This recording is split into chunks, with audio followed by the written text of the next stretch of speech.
A Bíblia, à luz de nossa redenção. Curso Bíblico Básico, de E. W. Kenyon. Lição número 14. O sacerdócio. O tabernáculo e seus utensílios, e o sacerdócio, e os vários ministérios conectados com ele, formavam apenas uma unidade, ainda que nós o dividamos para poder contemplar cada porção. O tabernáculo teria sido inútil sem seus utensílios, e o tabernáculo com seus utensílios teria sido de nenhuma serventia sem uma família de sacerdotes constantemente engajada nas várias atividades dentro do santo lugar e ao redor dos vários utensílios sagrados. Os sacerdotes agiam como mediadores. Hebreus capítulo 8 nos mostra que os sacerdotes que apresentavam as ofertas, de acordo com a lei, servem de exemplo e sombra das coisas celestiais. Êxodo capítulo 28, versículo 1, nos mostra as instruções dadas a Moisés com relação à família sacerdotal. Sob a lei, nem Moisés nem seus filhos têm qualquer ofício de sacerdócio. Isso assinala o contraste entre o sacerdócio sob a lei e o sacerdócio do qual Cristo é a cabeça. Primeiro contraste. A liderança ou autoridade de Moisés, bem como o ofício de mediador, estavam nele, mas não o sacerdócio, o qual era restrito a Arão e seus filhos.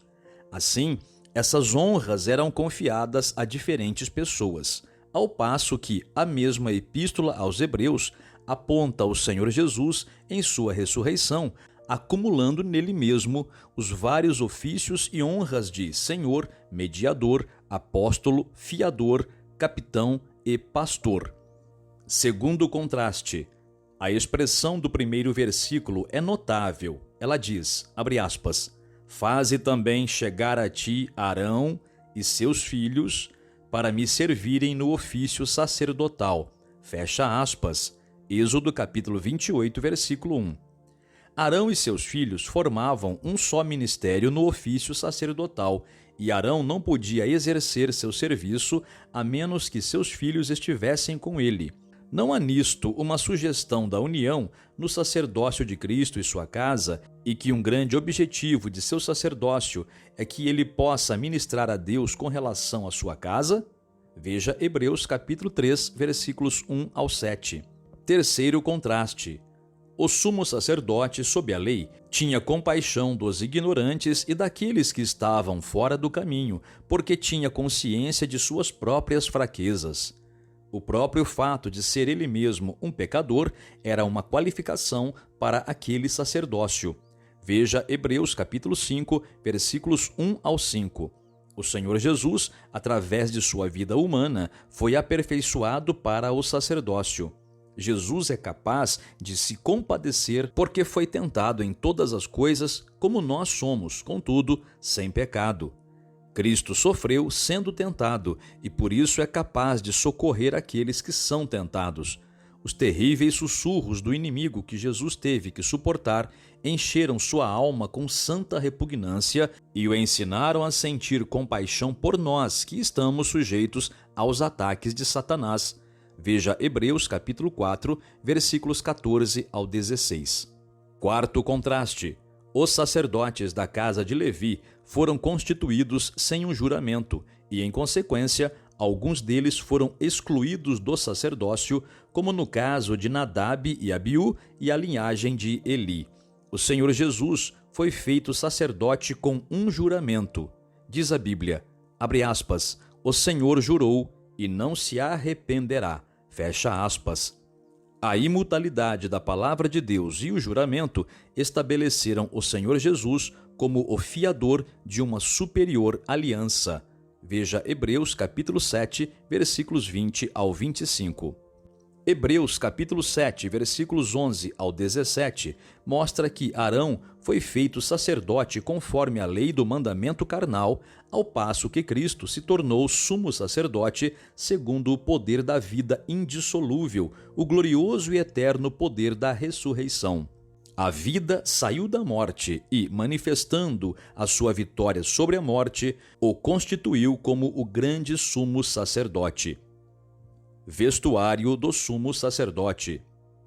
Prossigamos agora com Êxodo capítulo 28, versículo 4, que diz, abre aspas, as vestes, pois, que farão são estas, um peitoral, uma estola sacerdotal, uma sobrepeliz, uma túnica bordada, mitra e cinto, fecha aspas. Sem essas coisas, Arão não podia ser um sumo sacerdote.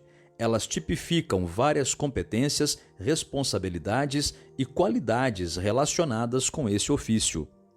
As vestes sacerdotais eram consideradas como parte da obra do tabernáculo. Os mantos do sumo sacerdote expressam as funções e as qualidades do mesmo.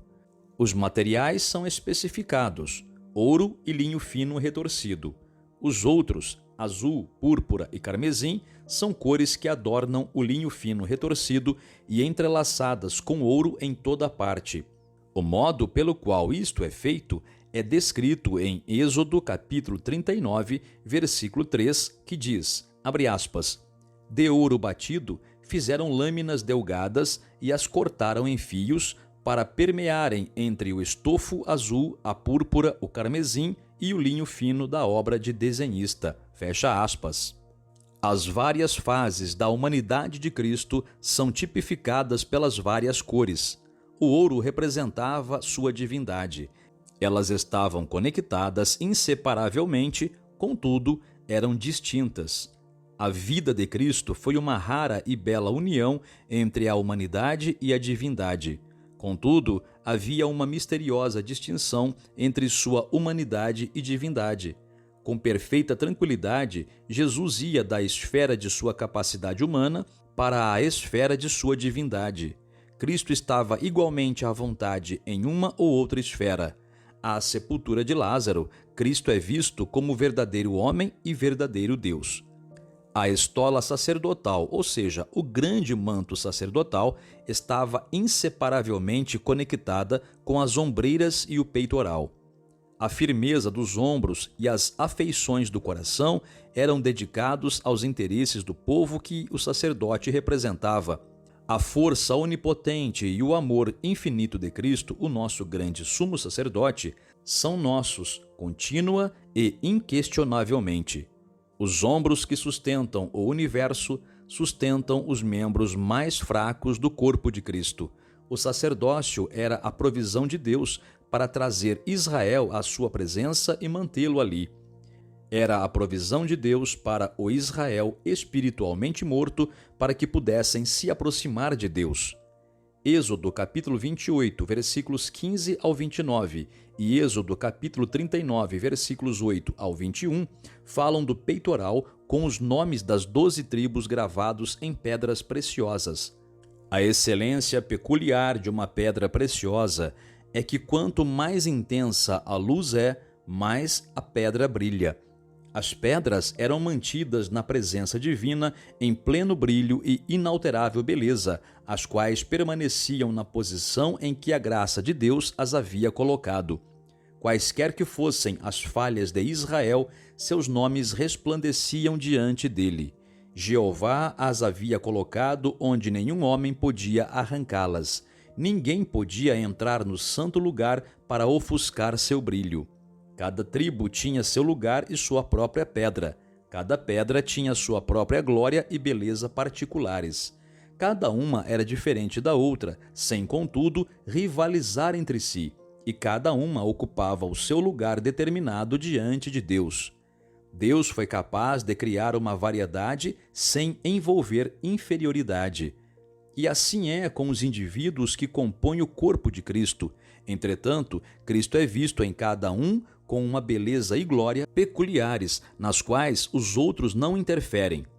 Cada um tem o seu lugar no corpo, ou seja, uma responsabilidade para exaltar Cristo, que não compete a outros.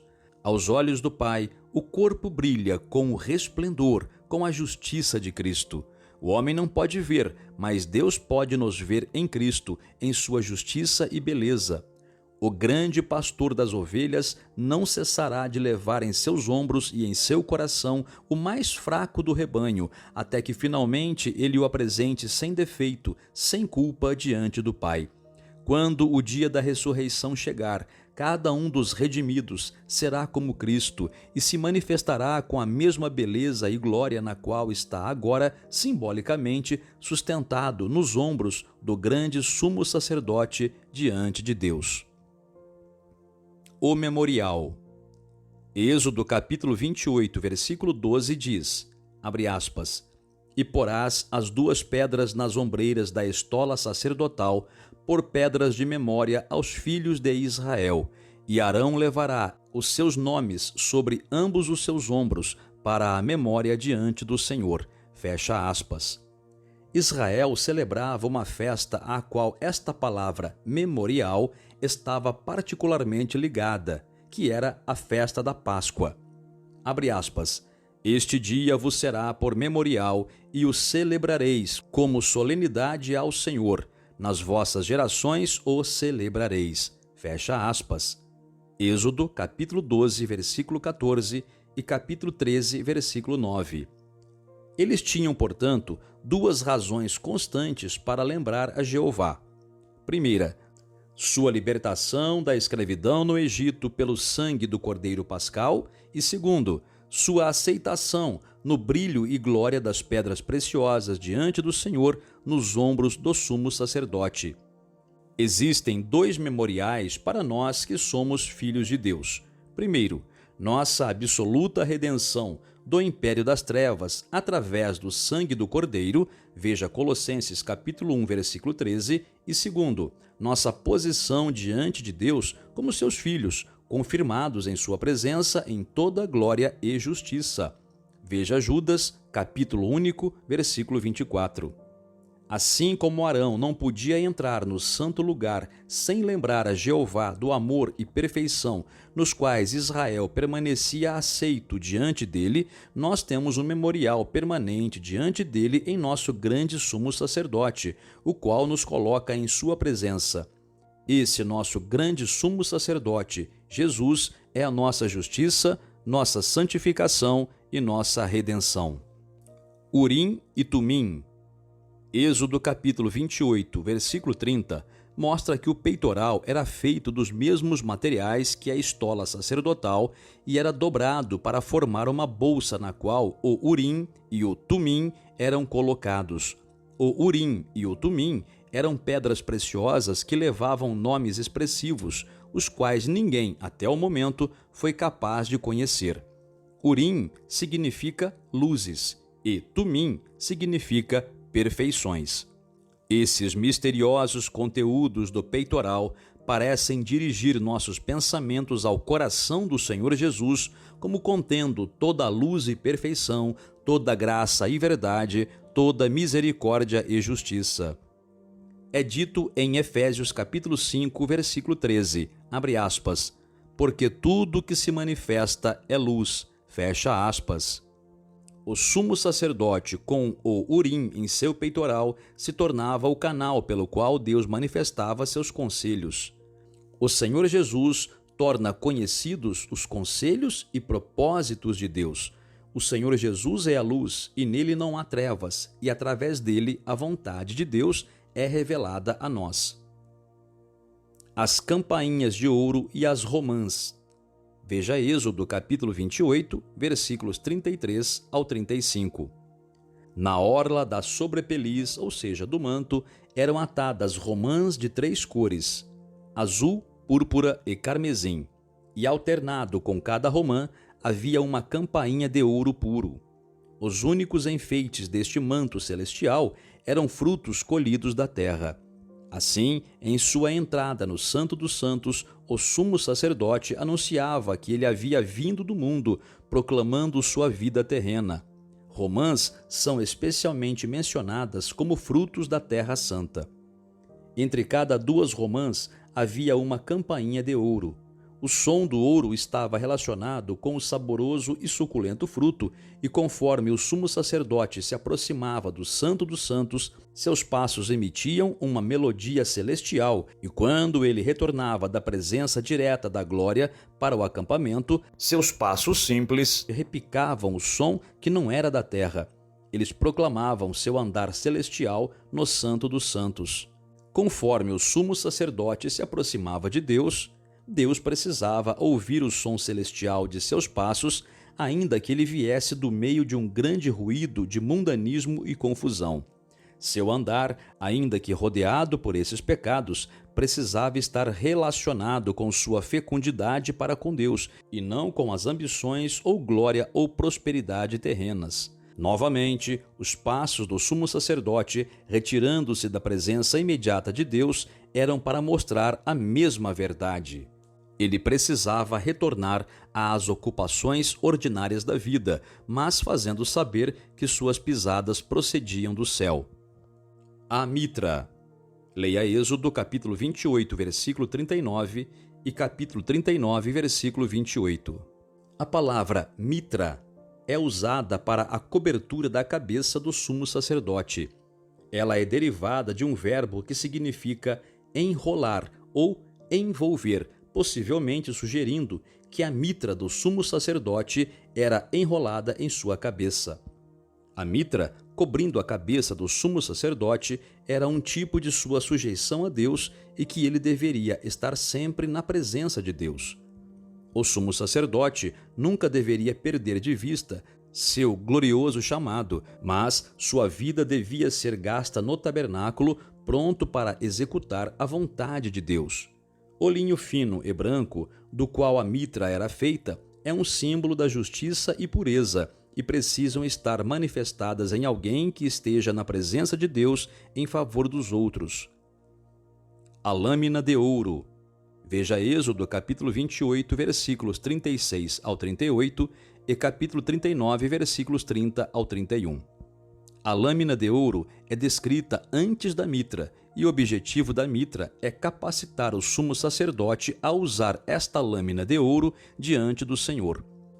Profundamente gravado nesta lâmina de ouro estava a inscrição Santidade a Jeová, sem a qual o sumo sacerdote não poderia aparecer na presença do Senhor em favor de Israel. Quanta verdade esta pequena sentença contém!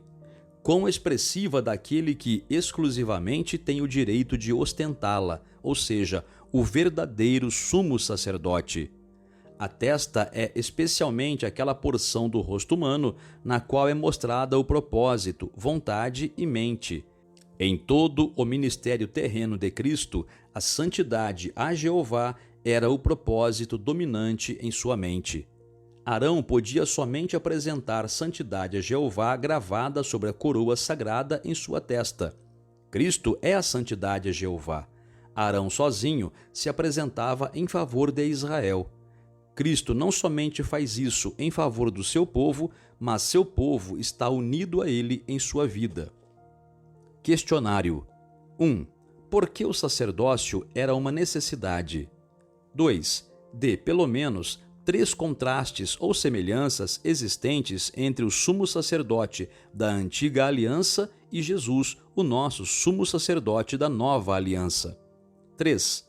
O que as vestimentas do sacerdote tipificavam. 4. Explique Hebreus capítulo 7, versículos 11 ao 17. 5a. Qual o significado do peitoral com os nomes nas pedras preciosas? 5b.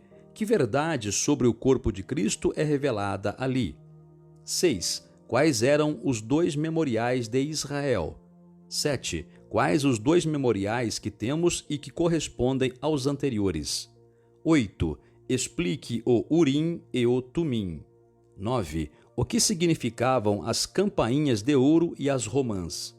10. O que significa a mitra na cabeça do sumo sacerdote?